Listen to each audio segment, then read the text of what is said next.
À la page 102, au numéro 3, on dit « Aide Charles-Étienne à faire son sondage. Remplis le tableau de données. » Alors, tu vois qu'ici, il manque des informations. Donc, ici, il manque une réponse là, là, là et là.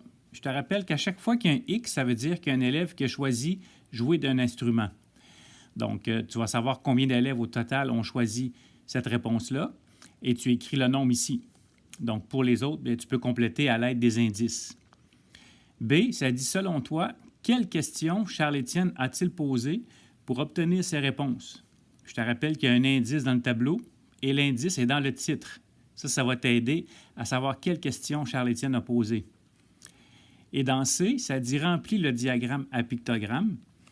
Donc, ici, il faut que tu complètes les informations. Donc, il manque une information ici sur la ligne, la légende. Tu dois aussi écrire les informations sur les deux axes. Ça, c'est l'axe des activités. Alors, tu vois dans le tableau ici, le nom des 4 activités est écrit. Prends le temps de bien les séparer égales. Tu peux faire des lignes comme ça pour écrire ta réponse. Puis, en bas ici, mais tu vas avoir l'axe qui représente le nombre d'élèves qui ont répondu. Donc, n'oublie pas que tu peux faire des petits bonhommes pour indiquer le nombre de personnes qui ont répondu. Et ça doit être propre et bien distancé. Pour la page 103, au numéro 4, on dit « Victoria effectue aussi un sondage auprès des élèves de l'école. Aide-la à terminer correctement son enquête. » Alors, tu vois que dans le tableau ici, il manque des informations. Il manque une information ici pour la 3e année, puis une information ici pour la 6e année. Aussi, tu dois écrire l'information qu'il y a ici sur la ligne en haut.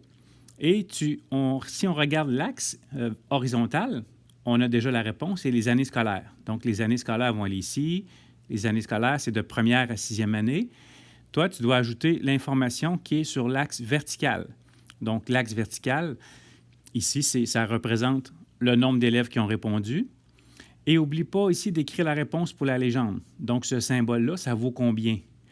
Mais attention, il ne faut pas que tu te fasses avoir. On a un indice. Regarde ici pour la 1re année, il y a 7 élèves. Et la 1re année est ici selon le graphique.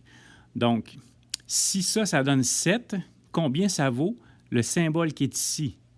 Alors, quand tu l'as trouvé, tu écris ta réponse ici.